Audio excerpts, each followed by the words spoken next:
Before we get into the actual topic of this video, I need to preface it by saying that no, I do not hate Alaska. I'm not trying to invalidate her win or say that some other queen should have won All Stars 2. This one goes out to her fans, but also her in some realm that she sees this, because we all know that she gets really agitated when people critique her or her win or Lady Gaga for some reason. We are approaching All Stars 2 objectively with rules of the entire show, or rather the entire season, in mind, as well as the actual challenge rules and guidelines given to the queens by Rue. The big twist of All Stars 2 was that the queens were going to be eliminating each other, and with the regular variations of safe placements, each week there was going to be a top 2 queens that did the best in the Maxi Challenge, and then a bottom 3, as established in episode 1. The runway looks didn't seem to matter much, or at all really, when it came to the top 2 placements, even the bottom placements, which I always found odd, because then why even have a runway? Let the girls walk out in their workroom looks, sit in comfy chairs and be critiqued on how they did in the challenge, and then let the top 2 get in drag and eliminate Roxy.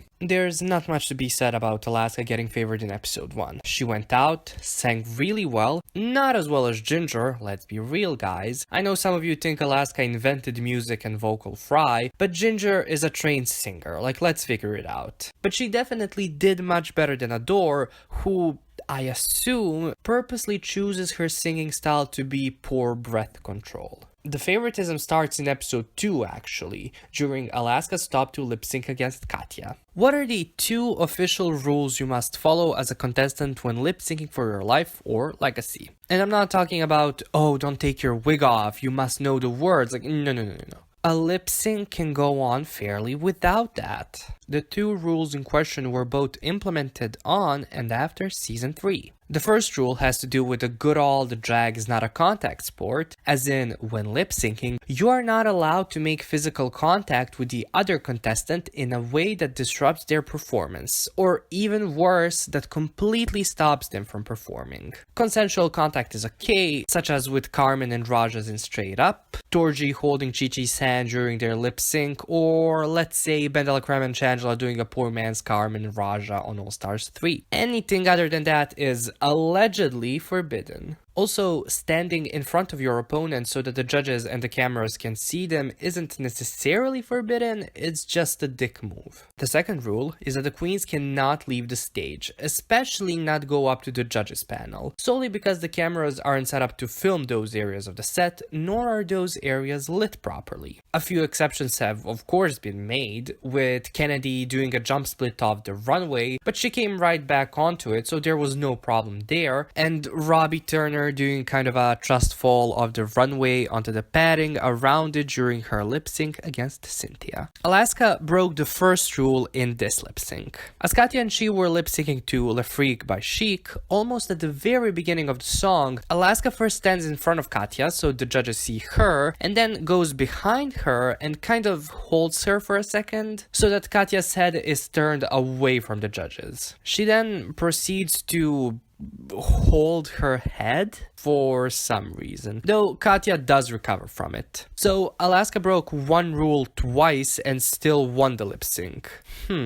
It doesn't matter if Alaska did better overall in the lip sync, she still broke the rule, and that's what we're talking about here. She was allowed to break it and then was awarded for it. She actually broke this rule in all 3 of her top 2 lip syncs. 50 seconds into her lip sync against Fifi, Alaska, after running out of all of her "oh look at me, I'm so quirky" moves, went up to Fifi and started humping her leg, grinding on her. Fifi, just like Katya, didn't seem to be much bothered by it, but you could tell by her face that she was not pleased with what was going on. Again, no matter your personal preferences of who did better, no matter of you commenting Alaska won, get over it, she still broke that rule and got away with it. And in her final top 2 lip sync against Katya yet again, Alaska went quite too far with what she was doing. She, yet again, went behind Katya, grabbed her shoulders so that Katya would have to turn around. I shouldn't have to explain why this is breaking the rules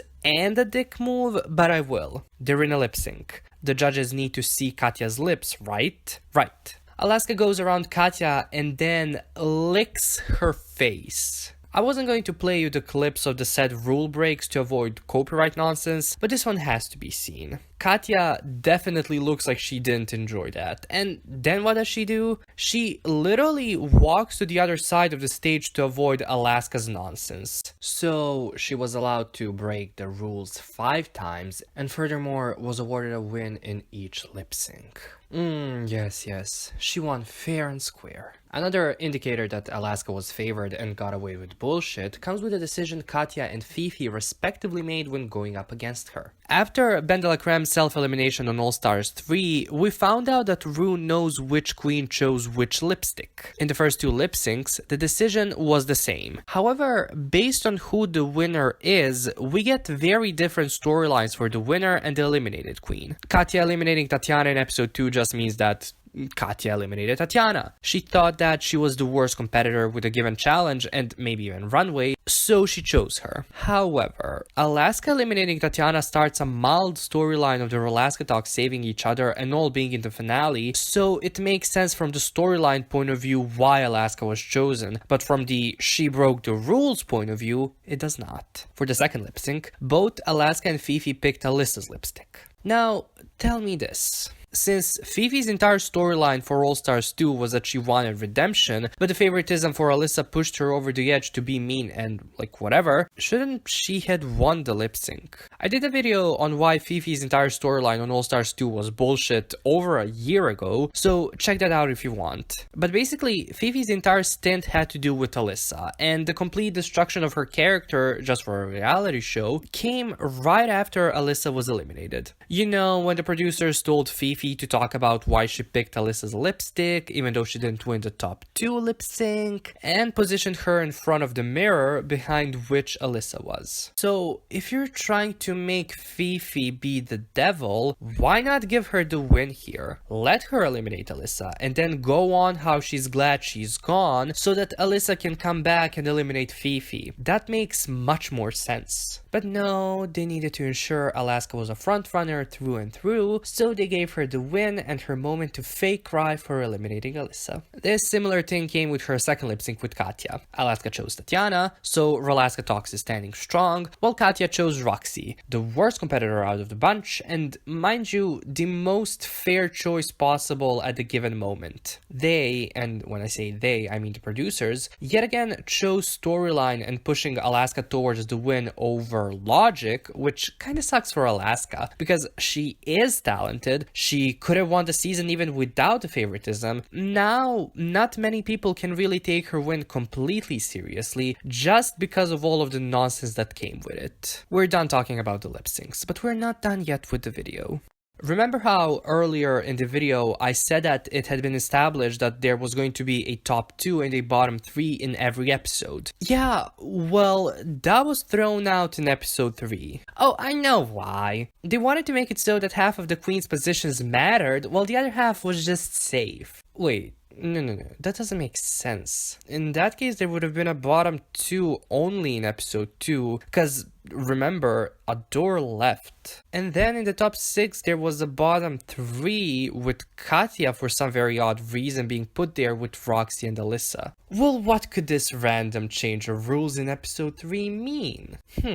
Let's see. Katya and Ginger are definitely in the bottom 2, like no doubts about it. Albeit, Katya was set up to fail with her Princess Diana role. With Alyssa and Detox in the top 2, and Fifi not in the top 2, we know that the runways did not matter, so I guess we only have to look at the main challenge. Which one out of the remaining 3 would have been in the bottom 3? Well, let's see. Fifi did well and looked good. Roxy did well and looked good. Alaska did... Oh... I get it. So she looked busted, had problems with the snake prop as Eve, dodged some of her choreography, and even so had as little choreography as Katya did, but wasn't as present in other girls' performances as Katya was. Hi, hello. Okay, this is me editing this and getting the screenshots from Herstory of the World Challenge. And watching Alaska's part, her lip sync was really off. Again, I'm not gonna show it for copyright reasons, but just go watch it. Alaska, someone who can't dance being given little choreography and still fucking up, and then not being put up for elimination. Nah, Alaska was not favored. I'm just like so biased, you guys. Even in the next episode, when she did not answer the runway's team, she was put into the top 2 instead of, literally any other placement. Now that I think about it, neither she nor Alyssa answered it. They both did a reveal look, though at least Alyssa's dress can kind of work as a look prior to the reveal. Alaska was literally just covered in black fabric and plastic bags, which a look does not make. What's worse, Katya full-on brought that fact up in the reunion, and Alaska and Rue were literally just like, well? It's almost like the middle of the season was reserved just to give Alaska nonsense wins but justify them with, well, Rue laughed, I guess. In the 5th episode, the Queens returning episode, the Queens in pairs had to create short stand-up routines. Let me repeat that. Stand-up routines. Not Alyssa going on a tangent and saying some silly words and Alaska saying a word because, oh my god, she's so like quirky and silly like that. Was it funny? To me,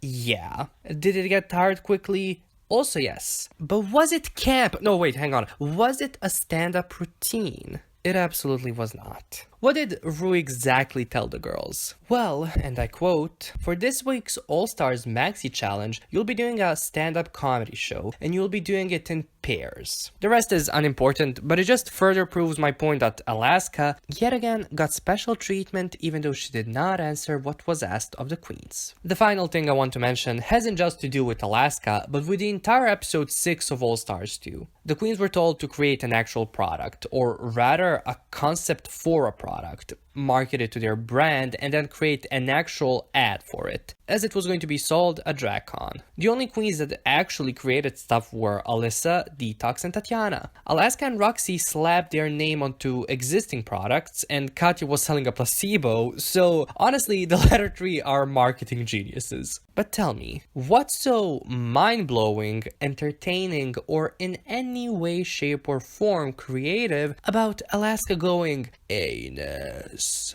over and over and over again? No, really, I'm seriously asking. If you actually find her saying anus over and over again funny, please explain it to me in the comments. Is this a Rick and Morty fans telling people the show's comedy is too cerebral for the commoners to understand the moment? Am I just not intelligent enough to understand the high humor in saying anus? Or was Alaska just favored? What did we gather from this video? 1. Drag Race is unfair and very bad at hiding it. 2. Alaska is very smart and strategic. And 3. Had she not been favored, she would have had maybe the same or similar track record to Detox's, but then would have been up for elimination twice, making her a possible All-Stars 2 win, well, not as possible. That might be the next video if you're down for it. I know I am.